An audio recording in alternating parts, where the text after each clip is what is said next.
جب قربانی پیش کرتی تو وہ اپنے جانور کو لے کر کے خدا کی راہ میں قربان کرتے، اور پیغمبر اسلام جو اس دور کے پیغمبر ہیں، وہ پیغمبر آ کر کے، وہ نبی آ کر کے دعا کرتے، اور دعا میں یہ کہتے کہ اے اللہ ان لوگوں کی طرف سے قربانی قبول فرما۔ تو جب پیغمبر نبی دعا کرتے تھے تو اتنے میں آسمان سے ایک آگ آتی، اور آگ آ کر کے وہ جانور کو اٹھا لیتی۔ تو آگ جس جانور کو اٹھا لیتی تو اس سے ان لوگوں کو یہ پتہ چل جاتا کہ ہماری قربانی اللہ کی بارگاہ میں قبول ہو چکی ہیں، اور جن کے جانوروں کو آگ آ کر کے نہیں اٹھاتی تھی، یعنی وہ اسی طرح رہتے، تو ان لوگوں کی قربانی قبول نہیں ہوتی تھی۔ اب یہ سلسلہ آگے بڑھتے بڑھتے تسلسل کے ساتھ یہاں تک کہ حضرت عیسیٰ علیہ السلام کا دور آیا، اور آپ کے دور میں بھی یہی سلسلہ رہا۔ بعد میں عیسیٰ علیہ السلام کو اللہ تبارک و تعالیٰ نے آسمان پر اٹھا لیا،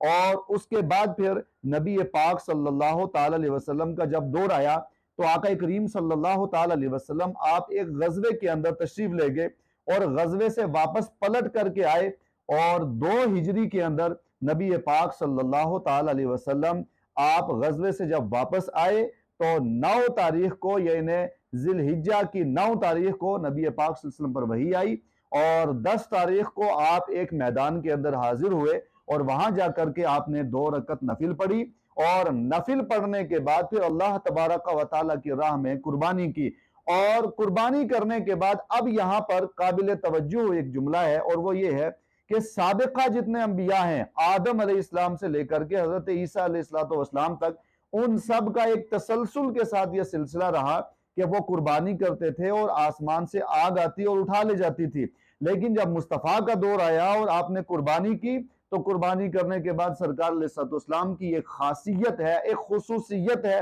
اور مصطفیٰ کے توسل سے اللہ تعالیٰ نے وہ خصوصیت مصطفیٰ کی امت کو عطا فرمائی، اور وہ یہ ہے کہ جب آپ قربانی کریں تو قربانی کے جانور کو ذبح کر کے آپ نے ایسے نہیں چھوڑنا ہے کہ آسمان سے آگ آئے گی یا کوئی چیز اٹھا لے گی یا دریا میں بہا دینا ہے، نہیں، بلکہ آپ اس جانور کو ذبح کرنے کے بعد اس کے 3 حصے کریں، ایک حصہ خود رکھیں، ایک حصہ اپنے پڑوس میں دے دیں، اور ایک حصہ عام لوگوں کو تقسیم کر دیں۔ تو پتہ یہ چلا کہ یہ بھی ایک خصوصیت ہے مصطفیٰ کی، اور مصطفیٰ کے توسل سے اللہ نے یہ خصوصیت امت مصطفیٰ کو عطا فرمائی کہ آپ قربانی کر رہے ہیں، اور قربانی کے جانور کو خدا کی راہ میں پیش کر رہے ہیں، اور اس کے ساتھ ساتھ اس جانور سے آپ فائدہ حاصل کرتے ہیں، یعنی خود بھی اس کا گوشت کھاتے ہیں، اور باقی احباب کے اندر بھی آپ تقسیم فرماتے ہیں۔ تو یہ سلسلہ حضرت آدم علیہ السلام سے شروع ہوا، اور موسیٰ علیہ السلام تک پہنچا، عیسیٰ علیہ السلام تک پہنچا، اور عیسیٰ علیہ السلام سے سلسلہ شروع ہوا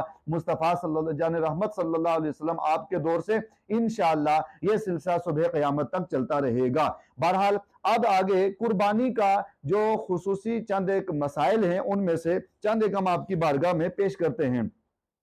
قربانی کا جو سلسلہ ہے، اب قربانی اس کا حکم کیا ہے؟ تو قربانی یہ واجب بھی ہے اور مستحب بھی ہے۔ واجب کن کے لیے ہے اور مستحب کن کے لیے ہے؟ تو واجب جو انسان صاحب نصاب ہے، یعنی جو شخص صاحب نصاب ہے، اس کے اوپر قربانی کرنا واجب ہے۔ اور ایک حدیث مبارکہ میں ہے کہ جو شخص صاحب استطاعت ہے، یعنی وہ ہمت بھی رکھ سکتا ہے، طاقت بھی رکھ سکتا ہے، اور وہ صاحب نصاب بھی ہے، وہ نصاب کو پہنچ چکا ہے، اب وہ اگر قربانی نہ کرے تو نبی پاک صلی اللہ تعالی علیہ وسلم آپ نے ارشاد فرمایا کہ ایسا شخص ہماری عیدگاہ کے اندر نہ آئے۔ یعنی اس سے سخت وعید کی گئی ہے کہ ایک شخص استطاعت رکھتا ہے اور استطاعت رکھنے کے باوجود وہ قربانی نہیں کرتا، لہٰذا جو صاحب نصاب ہے، صاحب استطاعت ہے، اس کے لیے ضروری ہے کہ وہ قربانی کرے۔ اور دوسرا ایک شخص وہ ہے کہ جو صاحب استطاعت نہیں ہے مگر وہ قربانی کرنا چاہتا ہے، اس کے اندر شوق ہے، ذوق ہے، جذبہ ہے، تو اس کے لیے وہ غریب ہے،